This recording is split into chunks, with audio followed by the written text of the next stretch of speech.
안녕하십니까. 반갑습니다. 취업 전문가 윤종혁입니다. 자, 오늘 이제 들고 온 건 우리나라 우리은행 자소서에 대해서 항목 분석을 해드리려고 이렇게 앞에 섰습니다. 자, 우리은행의 자소서입니다. 일단 제일 먼저 보시면은요, My Story라는 부분이 있습니다. My Story에서 보시면은요, 여러분들 4000바이트입니다. 2000자를 쓰는 부분이 있는 거죠. 굉장히 길게 쓰셔야 됩니다.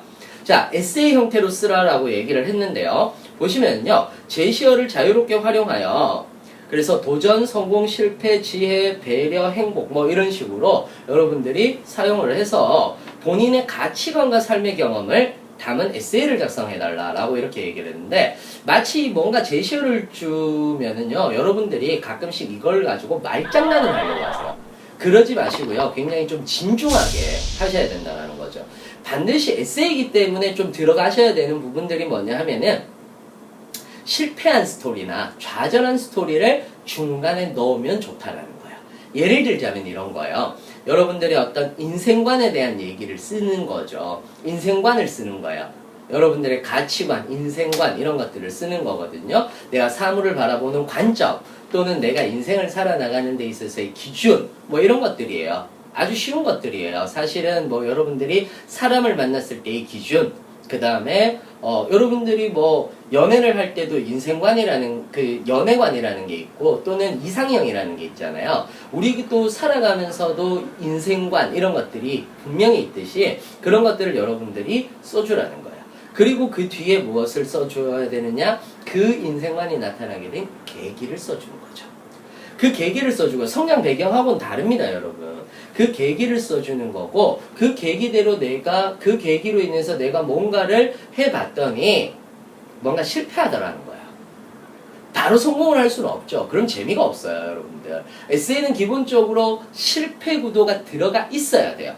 그리고 그런 실패와 좌절을 내가 주위의 도움을 받아서, 또는 내가 어떠한 그 고찰로 인해서 성공을 한 극복 스토리가 가장 좋은 스토리다 라고 이렇게 생각을 하시면 되거든요. 그래서 여러분들이 딱 극복 스토리를 써준다 라고 생각을 하고 자소서를 써주시기 바랍니다. 자, 2번 보겠습니다. 2번, 지원자가 생각하는 금융업에 대해서 정의를 하라고 얘기를 했습니다. 자, 금융의 범위를 여러분들이 알고 계셔야 되는 거죠. 그래서 예금이라든지 증권이라든지 주식 부분이라든지, 금융업은 화폐의 수요와 공급을 중재해주는 그런 역할을 하기도 하죠. 그리고 그것이 어떻게 우리나라에 또는 세계 산업에 어떤 식으로 이바지를 했는지를 여러분들이 적어주셔야 된다는 거죠.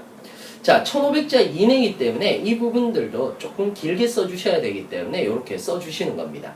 자, 그 다음에 우리은행 지원 동기와 입행을 위해라고 얘기를 했습니다. 자, 우리은행의 특징을 알고 있어야 돼요. 예를 들자면 우리은행이 1899년에 그 대한천일은행으로 시작을 하거든요. 그러니까 굉장히 개화기 때 시작을 해요. 개화기 때 시작을 해서 1956년에 증권거래소 상장 1호 은행입니다. 1호 은행인데다가 99년도에 한빛은행이었다가 2002년도에 우리은행으로 바꿨는데, 2001년도에 금융권 최초로 편의점 ATM기를 타겟을 합니다. 타겟을 하는데, 중요한 게 이런 부분들에서 뭐를 딱 볼 수 있습니까? 우리나라 최초의 은행이다. 우리나라 최초의 은행까지는 아니지만 개화기 시대의 은행이다. 또는 우리나라 우리은행이다. 라는 거. 그 다음에 고객에게 좀 더 다가가기 위해서 금융권 최초로 편의점 ATM기에 대한 부분들까지도 얘기를 해줄 수 있는 거 아니겠습니까? 그러니까 우리은행의 특징에 대해서 여러분들이 정확하게 써주셔야 된다는 점이고요. 그런 부분들 때문에 난 지원을 하게 되었고, 특징들 때문에, 그리고 그 입행을 위해서 어떠한 노력을 했는가. 그렇다면은 금융업에 대한 노력이 여러분들이 들어가야 되는 거죠. 또는 고객과의 연결이 중요하다라고 생각을 하면은 내가 서비스 마인드를 어떤 식으로 키웠다라고 얘기를 할 수도 있는 거고요. 지식적인 측면에서는 화폐의 수요와 공급을 어떤 식으로 공부를 했다, 이런 식도 될 수 있다라는 점입니다. 무슨 말인지 아시겠죠? 그렇게 해서 여러분들이 어떤 노력을 했는지에 대한 부분들까지도 상세하게 적어주시면은 2번, 즉 지원 동기에 대한 부분들은 끝나는 겁니다. 자, 그 다음에 입행의지와 관련된 부분이죠. 입행의지와 관련된 부분은요, 우리 은행 영업점과 다른 시중은행 영업점을 직접 방문해야 된다라고 얘기를 했습니다.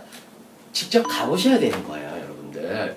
그래서 실제로 해야 되는 겁니다. 우리 은행이 상대적으로 우수한 점과 개선해야 될 점을 비교해 주십시오라고 얘기를 했는데, 우리 은행과 다른 시중은행의 장단점을 비교하라는 얘기예요. 다른 말로 얘기하자면 장단점을 비교하고 우리 은행의 장점만 적지 말고요, 단점까지 적어주셔야 됩니다. 그리고 시중은행의 장점을 벤치마킹을 어떤 식으로 해야 될 것인지에 대해서 여러분들이 적어주시면 되는 것이겠죠.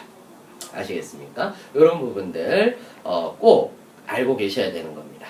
자, 금융권에 대한 관심도. 급변하는 금융환경에 우리 은행이 맞이한 위기와 기회는 무엇인가? 위기와 기회가 동시에 찾아온 게 하나가 있죠. 첫 번째는 계좌이동제입니다. 그리고 두 번째는 핀테크죠. 바젤3 협약으로 인해서 우리 BIS 비율이라든지 이런 부분들도 위협이 될 수 있지만 또 다른 기회로 작용을 할 수도 있다는 겁니다. 재무의 건전성을 확보하면요, 바젤3 협약으로 인해서 다른 재무에 건전하지 않은 금융권들은 전부 다 도태될 것이고, 그러면 그 전에 뭐를 해야 되겠습니까? 금융의 건전성, 이런 것들을 해야 되다 보니까 이게 또 기회가 될 수도 있습니다. 위기는 곧 기회다라는 말이 있듯이 계좌이동제라든지 핀테크 산업이라든지 이런 부분들도 역시 기회가 될 수 있는 거고요. 그 다음에 금리 하락 이런 부분들도 사실상 위기일 수도 있고 그 다음에 기회일 수도 있는 부분들이 있습니다.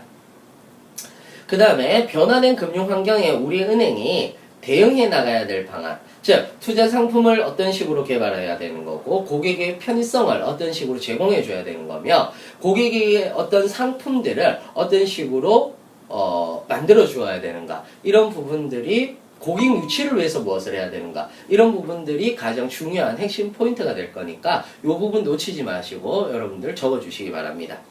자, 그 다음에 창의성에 대한 내용이에요. 지원자의 창의적인 아이디어를 통해 조직의 업무 프로세스를 개선입니다.